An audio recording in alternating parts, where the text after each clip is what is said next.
സ്വന്തം കുഞ്ഞിനെ കാണാതായതിന്റെ വേദനയിൽ സമനില നഷ്ടമായി നിൽക്കുന്ന നീലിമയുടെ അടുത്ത് ഒരൽപ്പം പോലും കനിവ് കാണിക്കാൻ ക്രൂരനായ വാസുദേവൻ തയ്യാറായി.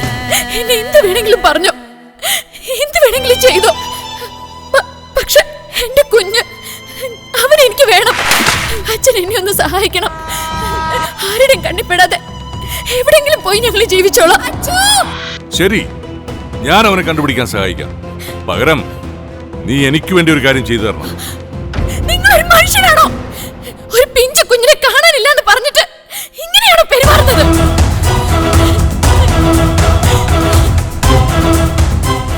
വയറക്കടി, ആളുകൾ കേൾക്കുന്നു. കേൾക്കട്ടെ, എല്ലാവരും കേൾക്കട്ടെ. നിങ്ങളുടെ സ്വഭാവം എന്താണെന്ന് ഇവിടെ എല്ലാവരും അറിയട്ടെ. നിങ്ങളല്ലേ എന്നെ മോനെ പിടിച്ചോണ്ട് പോയത്? പറ, എവിടെയാ അവൻ?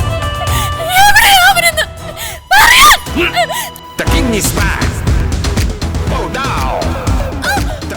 തന്നെ താങ്ങിപ്പിടിച്ച കൈകൾ ആരുടേതാണെന്ന് അറിയാതെ നീലിമ തലയുയർത്തി നോക്കി. ആ മുഖം കണ്ടപ്പോൾ നീലിമ ആകെ ഞെട്ടി. ഞാനിപ്പോ വന്നത് തന്റെ ഈ മോളെ കൊണ്ടുപോകാൻ വേണ്ടിട്ടാണ്. ഇവളുടെ കൊച്ചിന്റെ തന്ത ആരാണെന്നല്ലേ നിങ്ങൾക്കൊക്കെ അറിയണ്ടേ? അത് ഞാനാ. ഇനി എന്തെങ്കിലും അറിയണമെന്നുള്ളവര് മുന്നോട്ട് വാ. ഇനിയും ഒരു 100 പേര് വന്നാലും നേരിടാമെന്ന ഭാവത്തിൽ നിൽക്കുകയായിരുന്നു സിദ്ധാർത്ഥ്. അപ്പോൾ അവന്റെ മുഖത്തേക്ക് നോക്കിയ നീലിമയുടെ മനസ്സിൽ കൂടി എന്തൊക്കെയോ ഓർമ്മകൾ കടന്നുപോയി. തനിക്ക് മാത്രം അറിയാവുന്ന ആ രഹസ്യം അയാൾ എങ്ങനെ മനസ്സിലാക്കി എന്ന ഷോക്കിലായിരുന്നു അഞ്ജലി. ഒരക്ഷരം മിണ്ടാനാവാതെ വാസുദേവൻ തല കുനിച്ചു നിൽക്കുകയായിരുന്നു. ആരോരുമില്ലാത്ത നീലിമയ്ക്കും കുഞ്ഞിനും വേണ്ടി ഇവിടേക്ക് സിദ്ധാർത്ഥ് എത്തിയത് എന്തിനാണ്? ശരിക്കും സിദ്ധാർത്ഥ് സത്യം മനസ്സിലാക്കി തന്നെയാണോ ഇങ്ങനെയൊക്കെ പറഞ്ഞത്?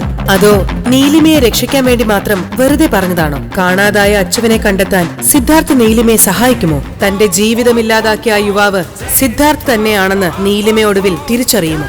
അപ്പോഴേക്കും മറ്റു ചില ഞെട്ടിക്കുന്ന വെളിപ്പെടുത്തലുകൾ കൂടി നടത്താൻ നീലിമയുടെ മുത്തശ്ശി മാധവി അവിടെ എത്തിക്കഴിഞ്ഞിരുന്നു. അവർ പറയാൻ പോകുന്ന ആ രഹസ്യങ്ങൾ എന്തൊക്കെയാണ്? ആവേശം ജനിപ്പിക്കുന്ന ട്വിസ്റ്റുകളുടെ പെരുമഴക്കാലത്തിലേക്ക് നിങ്ങൾക്കും സഞ്ചരിക്കണ്ടേ? അതിനായി പോക്കറ്റ് FM ഓഡിയോ സീരീസ് ആയ പ്രേമം കേൾക്കൂ ഉടൻ തന്നെ. Download the app now.